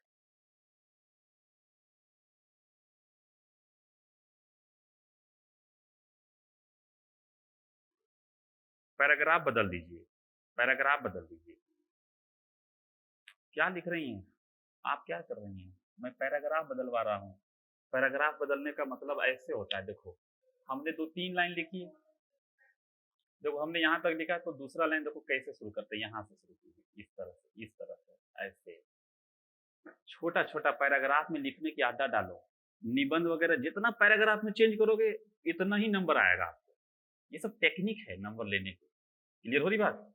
और इसके लिए क्लास नोट्स फॉलो कीजिए आप, प्रिंट नोट से नहीं आएगा ये डेवलपमेंट। हाँ, पैराग्राफ बदलिए, लिखिए यहाँ पंथ निरपेक्षता का आशय है। यहाँ पंथ निरपेक्षता का आशय है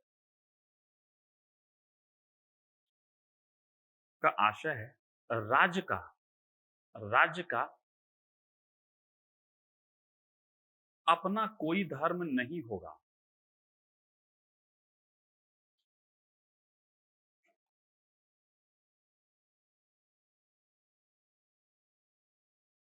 एवं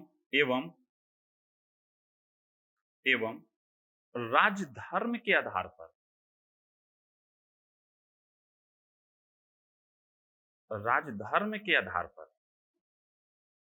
नागरिकों में भेदभाव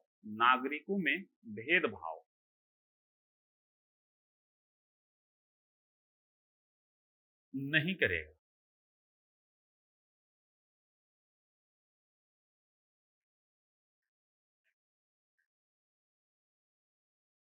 लेकिन यहां राज्य का अपना धर्म नहीं होगा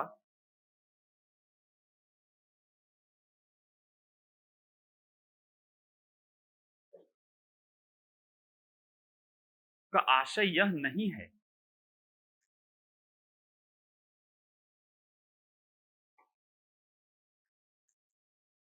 कि राज्य धर्म के विरुद्ध कार्य करेगा,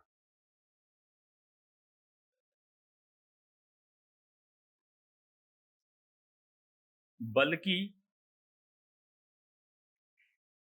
इसका आशय यह है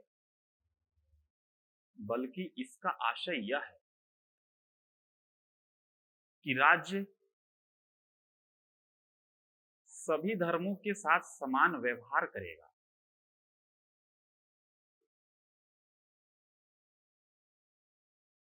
साथ ही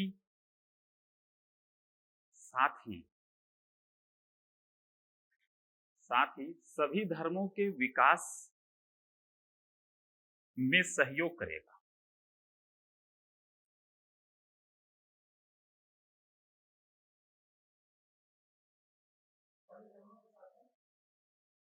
सभी धर्मों के साथ समान व्यवहार करेगा, साथ ही सभी धर्मों के विकास में क्या करेगा, सहयोग करेगा। क्लियर हो रही कि नहीं हो रही है? पैराग्राफ बदल दीजिए, पैराग्राफ बदलिए और नीचे लिखिए, चूंकि भारत सेकुलर शब्द का, सेकुलर अंग्रेजी में लिखना, अंग्रेजी में सेकुलर शब्द का पश्चिमी अवधारणा को नहीं अपनाया है। क्या लिखा, लाइन जरा फिर से जरा पढ़िए तो।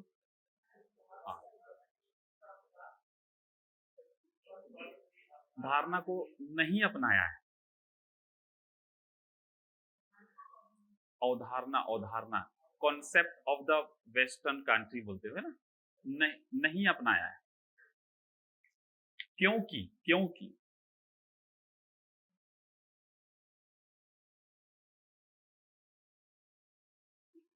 पश्चिमी अवधारणा में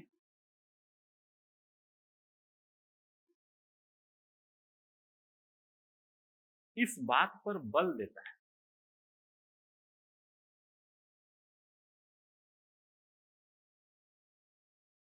कि राज्य धर्म से दूरी बनाएगा।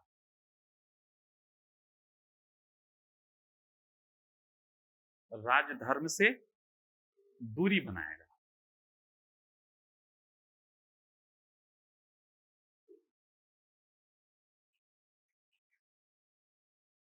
जबकि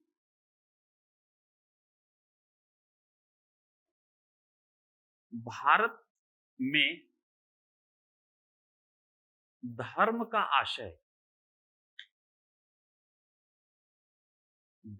आशय कर्तव्य एवं मूल्य से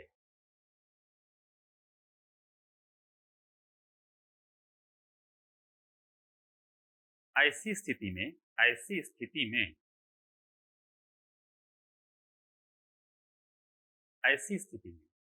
यदि राज्य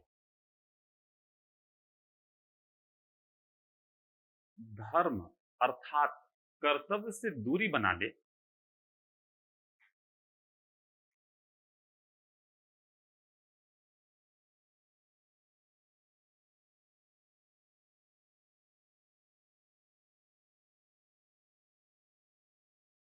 तो राज्य अपने उद्देश्य की प्राप्ति नहीं कर पाए।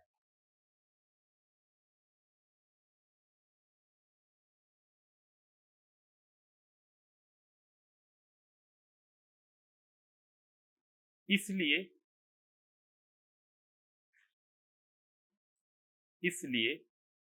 भारत धर्मनिरपेक्षता की जगह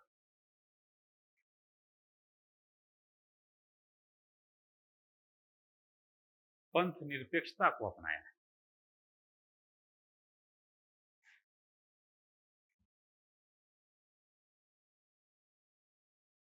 अर्थात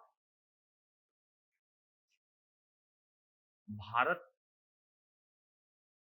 एक पंथ निरपेक्ष राज्य है।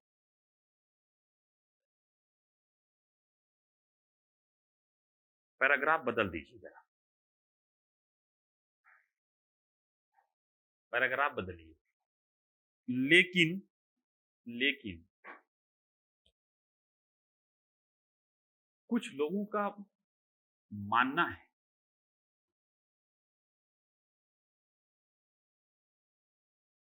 कि भारत पंथ निरपेक्ष राज्य नहीं है, क्योंकि पंथ निरपेक्ष राज्य नहीं है। क्योंकि देखो, नहीं है खाली कह दोगे तो नहीं चलेगा काम। नहीं है क्योंकि प्रूफ कर रहे हैं, यानी जो लॉजिक क्या दे रहा है। तो क्योंकि लिखा है ना, तो डैश दे दीजिए, डैश, और नीचे से लिखिए 1 2 3 पॉइंट में। पैराग्राफ को पॉइंट में ले जा रहे हैं हम, ठीक है। हाँ देखिए, क्योंकि भारत धार्मिक क्रियाकलापों में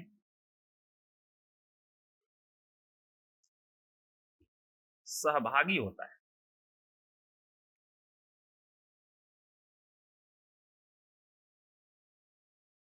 एवं उसे आर्थिक मदद करता है, एवं उसे आर्थिक मदद करता है, होता है, सहभागी होता है, सहभागी होता है एवं उसे आर्थिक मदद करता है। जरा लाइन फिर से जरा पढ़िएगा तो फिर से जरा कनेक्ट कर लूं।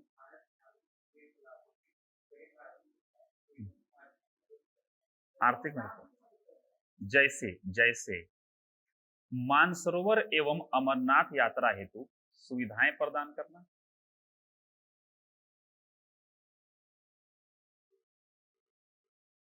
कुंभ मेला की का आयोजन करना,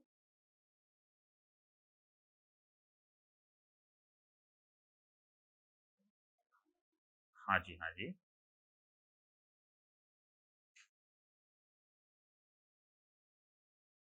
कुंभ मेला का आयोजन करना है ना।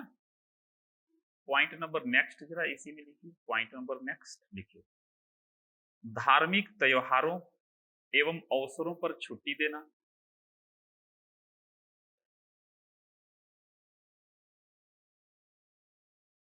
धार्मिक त्योहारों एवं अवसरों में क्या करना, छुट्टी देना। नेक्स्ट, जुलूस में शामिल होना,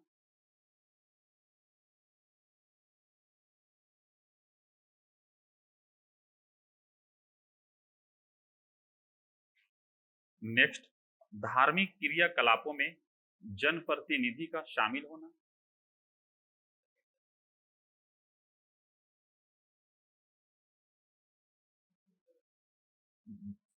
धार्मिक क्रियाकलापों में जनप्रतिनिधि का शामिल होना।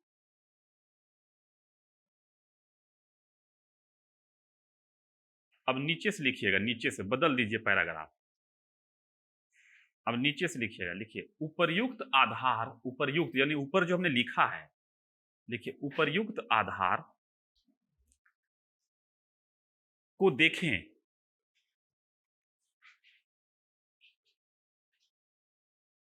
तो ऐसा लगता है कि भारत धर्मनिरपेक्ष राज्य नहीं है।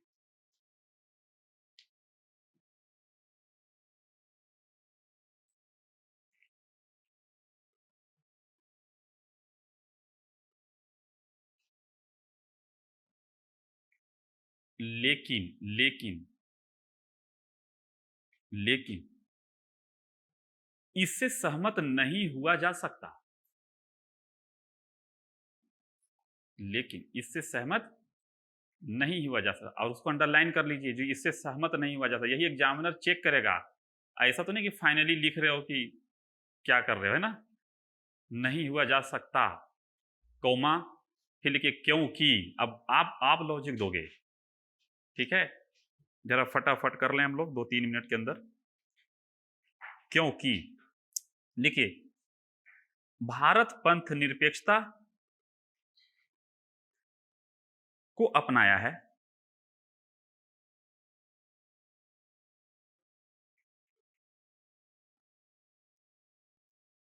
जिसका केवल यह अर्थ है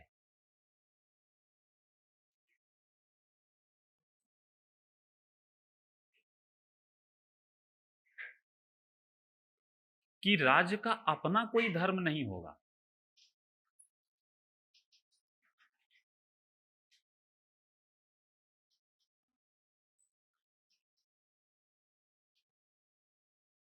इसका यह अर्थ नहीं है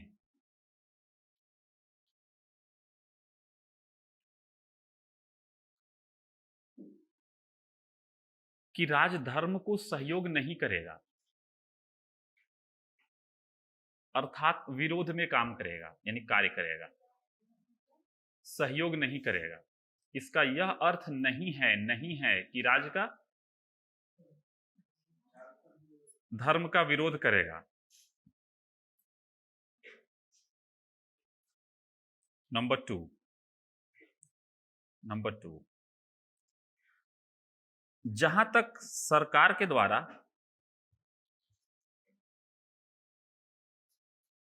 सुविधाएं देने का प्रश्न है, सुविधाएं देने का प्रश्न है, सुविधाएं देने का प्रश्न।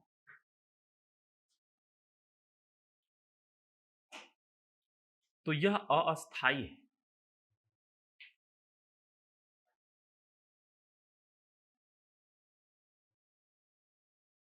और यह इन बातों को ध्यान में रखकर दिया जाता है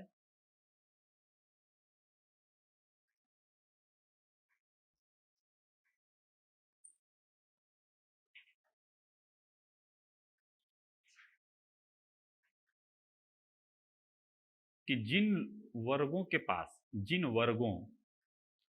पास संसाधनों का अभाव हो,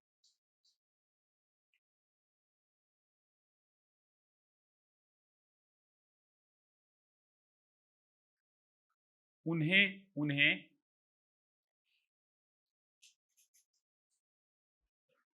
आध्यात्मिक सुख की प्राप्ति हो सके, आध्यात्मिक सुख की प्राप्ति हो सके।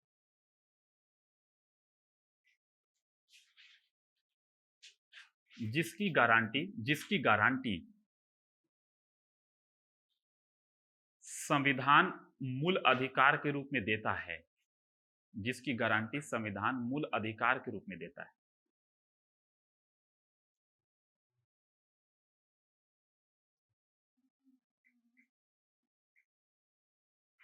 मेरी बात समझ में आ रही है? हाँ। और देखो जनप्रतिनिधि जा रहा है, तो देखो जनप्रतिनिधि भी तो हमारे तरह इंसान है, चाहे मुस्लिम हो, सिख हो, ईसाई हो, तो भाई अपने रिलीजन को तो फॉलो करेगा ही करेगा कि नहीं करेगा? तो उनको तो जाना ही चाहिए। क्यों नहीं जाना चाहिए? अब आप एमपी बन जाएंगे तो क्या मंदिर जाने पे प्रतिबंध होना चाहिए? गलत चीज है ये। एग्री और नॉट? तो लिख लोगे इस पॉइंट को, खुद से लिख लोगे, है ना? तो मैं 2 पॉइंट लिखा के कंक्लूजन लिखाता हूं, जरा लिखिए 1 मिनट में कंक्लूजन। हाँ, निष्कर्ष।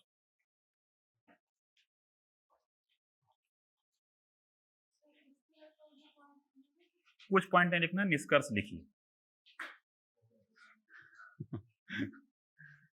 क्या लिख रहे हैं हम? निष्कर्ष लिख रहे हैं, लिखिए। चूंकि भारत के संविधान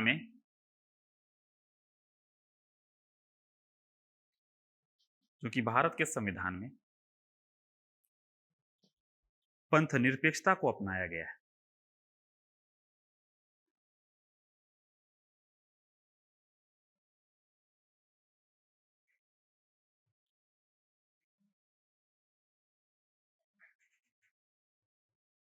इसलिए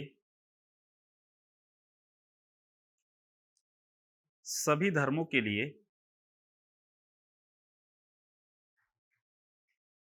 कार्य करना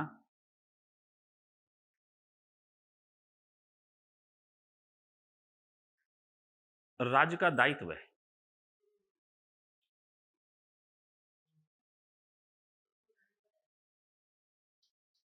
और राज्य इस दिशा में कार्य कर भी रहा है।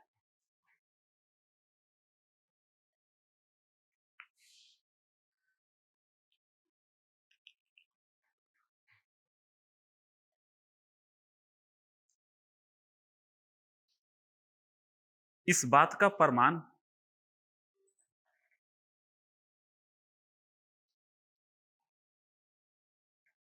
इससे भी लगता है कि सुप्रीम कोर्ट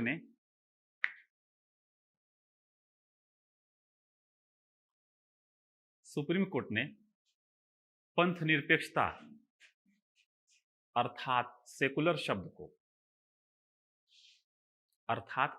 शब्द को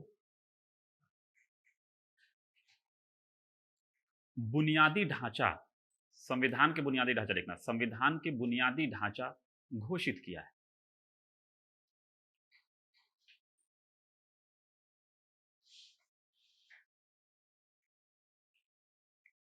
जिसे बदला या हटाया नहीं जा सकता।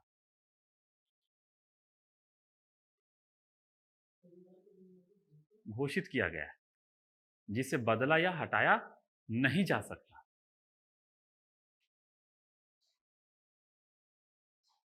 अर्थात यह स्पष्ट हो जाता है, अर्थात यह स्पष्ट हो जाता है कि भारत